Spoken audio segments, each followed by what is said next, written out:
बिस्मिल्लाहिर्रहमानिर्रहीम। अस्सलाम वालेकुम। Welcome back to my YouTube channel. आज हम लोग अपनी book introduction to statistical theory part 1 Sher Muhammad Chaudhry की बुक से chapter number 8 discrete probability distribution की एक्सरसाइज को सॉल्व करेंगे। और आज हम लोग स्टार्ट करेंगे इसका ऑब्जेक्टिव को स्टार्ट करने से पहले अगर आपने मेरे चैनल को सब्सक्राइब नहीं किया हुआ तो मेरे चैनल को सब्सक्राइब कर दें और साथ में बेल आइकन को भी प्रेस कर दें ताकि आपको मेरी आने वाली वीडियोज़ की नोटिफिकेशन सबसे पहले मिलती रहे। तो चलें आज के ऑब्जेक्टिव को स्टार्ट करते हैं। आज हम लोग स्टार्ट करेंगे चैप्टर नंबर 8 के एक्सरसाइज पार्ट को। और आज हम लोग स्टार्ट करेंगे ऑब्जेक्टिव से, जिसके पार्ट एक ही स्टेटमेंट है, आंसर ट्रू और फॉल्स। आपने आंसर करना है ट्रू या फॉल्स में। If the answer is not true, अगर आपके पास if the statement is not true, अगर आपके पास कोई भी स्टेटमेंट ट्रू नहीं है तो आपने उस अंडरलाइन किए हुए वर्ड की जगह पर वो वर्ड रिप्लेस करना है जो कि स्टेटमेंट को ट्रू बना दे। तो चलें अब हम लोग स्टार्ट करते हैं। नंबर 1 पॉइंट है, a discrete probability distribution is graphically represented by a curve. Discrete probability distribution graphically आपके पास रिप्रेजेंट करता है कर्व में, तो इसका आंसर है फॉल्स, क्योंकि डिस्क्रीट प्रोबेबिलिटी डिस्ट्रीब्यूशन आपके पास कर्व में नहीं बल्कि टेबल, फॉर्मूला और आप लोगों के पास ग्राफ फॉर्म में होता है।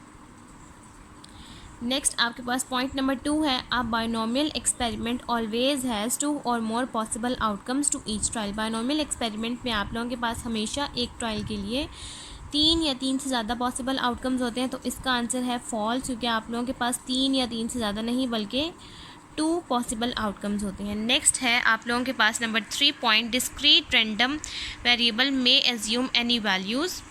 डिस्क्रीट रैंडम वेरिएबल्स में आप लोगों के पास कोई भी वैल्यू को एज्यूम कर दिया जाता है, जबकि ऐसा नहीं है, बल्कि उसमें आप लोगों के पास फिक्स कर दिया जाता है वैल्यूज़ को। तो आप यहाँ पर लिखेंगे फिक्स स्पेसिफाइड। नेक्स्ट आप लोगों के पास नंबर 4 पॉइंट है, in a binomial experiment. Binomial experiment में the individual trial are independent of each trial, कि इंडिविजुअल ट्रायल आपके पास इंडिपेंडेंट होता है दूसरे के लिए, तो इसका आंसर है ट्रू।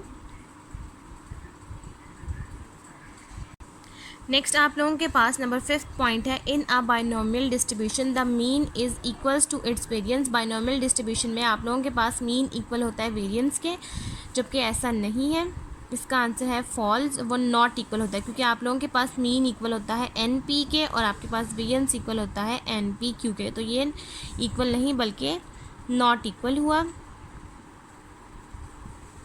नेक्स्ट आप लोगों के पास नंबर 6 पॉइंट है, in a hypergeometric probability distribution trials are dependent. Hypergeometric distribution में आपके पास ट्रायल डिपेंडेंट होते हैं, तो इसका आंसर भी है फॉल्स, क्योंकि आप लोगों के पास ट्रायल्स डिपेंडेंट नहीं बल्कि इंडिपेंडेंट होते हैं। नेक्स्ट है आप लोगों के पास the mean and the variance of the Poisson distribution are not equal. Mean और वेरिएंस आप लोगों के पास पॉइजन डिस्ट्रीब्यूशन में इक्वल नहीं होता, जबकि आप लोगों के पास मीन पॉइजन डिस्ट्रीब्यूशन में इक्वल आता है म्यू के, और जबकि वेरिएंस भी आपके पास इक्वल आता है म्यू के, तो ये नॉट इक्वल नहीं बल्कि इक्वल हुआ। नेक्स्ट है, the Poisson distribution is defined as limiting approximation of the binomial distribution when P is large and N is small, so that mu is equal to NP is of moderate size. आप लोग Poisson distribution में limiting approximation binomial distribution के लिए तब apply करेंगे जब आपके पास P आपके पास लार्ज हो और N आपके पास स्मॉल हो और आपके पास mu is equal to NP हो मॉडरेट साइज़ के लिए, तो इसका आंसर भी है आप लोगों के पास फॉल्स, क्योंकि जब आप लोग ये तब अप्लाई करेंगे जब आपके पास P स्मॉल हो और N लार्ज हो। तो सबसे पहले आप यहाँ पर लिखेंगे स्मॉल और दूसरे इस स्मॉल की जगह पर आएगा लार्ज। व्हेन P इज़ स्मॉल but N is large, so we use the mu is equal to NP is of moderate size. Another name for the Poisson distribution is the rare event distribution. Poisson probability distribution का दूसरा नाम है rare event distribution, तो इसका answer है आप लोगों के पास ट्रू। नेक्स्ट है, Poisson probability distribution has 2 parameters. Poisson probability distribution के आप लोगों के पास 2 पैरामीटर होते हैं, इसका आंसर है फॉल्स। आप लोगों के पास एक ही पैरामीटर होता है, वो होता है म्यू। नेक्स्ट है आप लोगों के पास, in a negative binomial distribution the successive trials are all dependent. आप लोगों के पास नेगेटिव बाइनोमियल डिस्ट्रीब्यूशन में सक्सेसिव ट्रायल्स आप लोगों के पास डिपेंडेंट होते हैं, तो इसका आंसर है फॉल्स। आप लोगों के पास वो डिपेंडेंट नहीं बल्कि इंडिपेंडेंट होते हैं। नेक्स्ट है the mean of negative binomial distribution is greater than it's variance. आप लोगों के पास जो नेगेटिव बाइनोमियल डिस्ट्रीब्यूशन में मीन होता है वो आप लोगों के पास ग्रेटर होता है वेरिएंस के, तो इसका आंसर भी है फॉल्स, क्योंकि वो आप लोगों के पास ग्रेटर नहीं बल्कि लेस होता है। The geometric probability distribution is symmetrical. Geometric probability distribution आप लोगों के पास सिमेट्रिकल होता है, तो इसका आंसर भी है आप लोगों के पास फॉल्स, वो आप लोगों के पास सिमेट्रिकल नहीं बल्कि पॉजिटिवली स्क्वायर्ड डिस्ट्रीब्यूशन होता है। नेक्स्ट है आप लोगों के पास point number 14, a binomial distribution is a special case of the multinomial distribution. Binomial distribution आपके पास स्पेशल केस होता है मल्टीनॉमियल डिस्ट्रीब्यूशन का, when each trial can only assume only 2 possible outcomes. तो उसमें आप लोगों के पास ईच ट्रायल सिर्फ एज्यूम करेगा 2 पॉसिबल आउटकम्स को, तो इसका आंसर है आप लोगों के पास ट्रू। नेक्स्ट है आप लोगों के पास नंबर 15 वाला पॉइंट जो कि है the outcomes of each trial of the binomial distribution may be classified into one of 2 mostly exclusive categories. आप लोगों के पास जो आउटकम्स होते हैं ट्रायल के बाइनोमियल डिस्ट्रीब्यूशन के, वो आप लोगों के पास क्लासिफाइड होते हैं 1 ऑफ 2 मोस्टली एक्सक्लूसिव कैटेगरीज के, तो इसका आंसर भी है आप लोगों के पास ट्रू। यहाँ तक आप लोगों के पास ट्रू फॉल्स कंप्लीट हो गया। नेक्स्ट अब हम लोग ऑब्जेक्टिव का पार्ट बी सॉल्व करते हैं, जो कि है मल्टीपल चॉइस क्वेश्चन यानी कि MCQs। नेक्स्ट MCQs के पॉइंट नंबर 1 की स्टेटमेंट है विच of the following is not a property of the binomial experiment. कौन सी इनमें से प्रॉपर्टी है वो आप लोगों के पास बाइनोमियल एक्सपेरिमेंट की नहीं है। Number 1 is the successive trial are all independent, ये भी आप लोगों के पास बाइनोमियल एक्सपेरिमेंट की प्रॉपर्टी है। The experiment is repeated a fix number of time से n, ये भी आप लोगों के पास प्रॉपर्टी है। The number of success denoted by p remains constant for all trials, ये भी आप लोगों के पास प्रॉपर्टी है। देयर आर 3 और more possible outcomes for each trial, ये आप लोगों के पास प्रॉपर्टी नहीं है, तो इसका आंसर है आप लोगों के पास डी, क्योंकि आप लोगों ने वो प्रॉपर्टी लिखी है जो कि बाइनोमियल डिस्ट्रीब्यूशन के लिए एग्जिस्ट नहीं करती। नेक्स्ट है the standard deviation of the binomial distribution is. Standard deviation आप लोगों के पास बाइनोमियल डिस्ट्रीब्यूशन का किसके इक्वल होता है, वो होता है √NP क्यू, क्योंकि वेरिएंस आप लोगों के पास इक्वल होता है NP क्यू के, तो उस हिसाब से आप लोगों के पास √σ² यानी कि स्टैंडर्ड डेविएशन इक्वल आएगा √NP क्यू के, तो option is B. Number 3 is for a binomial distribution the mean and the variance are related by mean और variance आप लोगों के पास कैसे relate करेगा binomial distribution के। mu is less than sigma square, mu is equal to sigma square, mu is greater than sigma square and mu is less than √sigma square, तो इसका option है सी, क्योंकि आप लोगों के पास binomial distribution में mean और variance एक दूसरे के साथ तब relate करता है जब mu यानी कि NP आप लोगों के पास ग्रेटर हो NP क्यू के। नेक्स्ट पॉइंट नंबर 4 है for a binomial distribution P X is equals to X is equals to 12c(x) 0.5 की पार्ट 12 minus X where X is equals to 0 to 12। The mean is, अगर आप लोगों के पास ये बाइनोमियल डिस्ट्रीब्यूशन का फार्मूला है और एक्स की वैल्यू 0 से लेकर 12 तक दी गई है, तो आप लोगों के पास मीन किसके इक्वल होगा। अब हम इसको सॉल्व करते हैं और यहाँ से इसका आंसर फाइंड आउट कर लेते हैं। अब सबसे पहले आप लोगों ने यहाँ पर लिखना है बाइनोमियल डिस्ट्रीब्यूशन में मीन का फार्मूला। मीन का फार्मूला आपके पास इक्वल आता है NP के।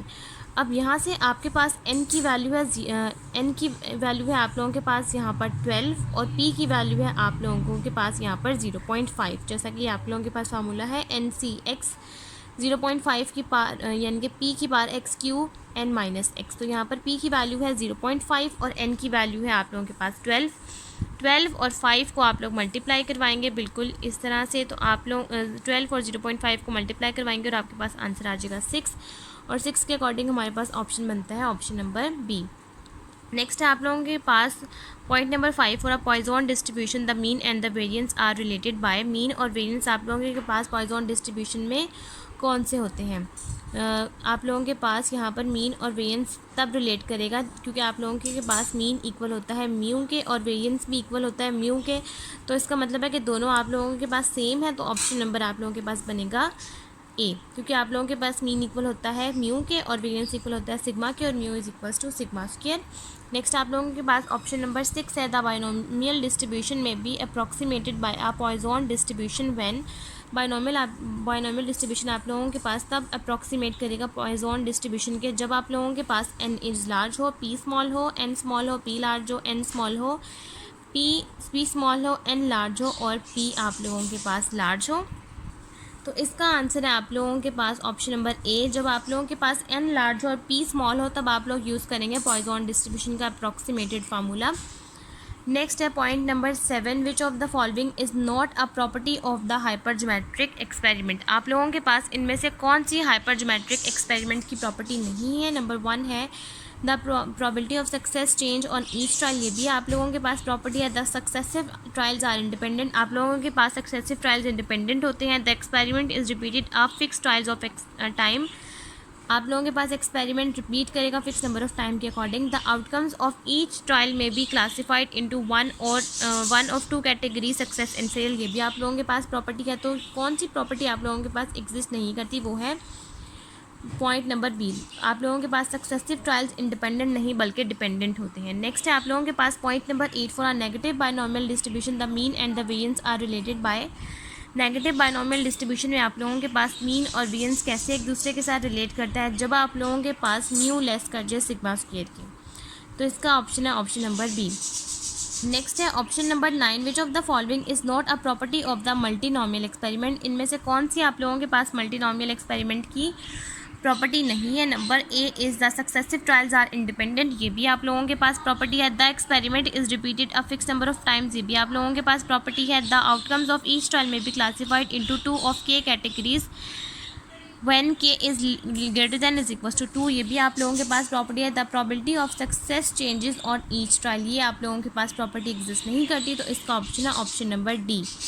यहाँ तक आप लोगों के पास एक्सरसाइज का ऑब्जेक्टिव चैप्टर नंबर 8 का कंप्लीट हो गया। नेक्स्ट की वीडियो में हम एक्सरसाइज के क्वेश्चन को सॉल्व करेंगे। आज की वीडियो हमारी यहीं तक कंप्लीट होती है। अगर आपको मेरी आज की वीडियो अच्छी लगे तो मेरी वीडियो को लाइक करें, शेयर करें, मेरे चैनल को सब्सक्राइब करें और साथ में बने बेल आइकन को भी प्रेस कर दें ताकि आपको मेरी आने वाली वीडियोज़ की नोटिफिकेशन सबसे पहले मिलती रहे। आज की वीडियो के लिए थैंक यू। अल्लाह हाफिज़।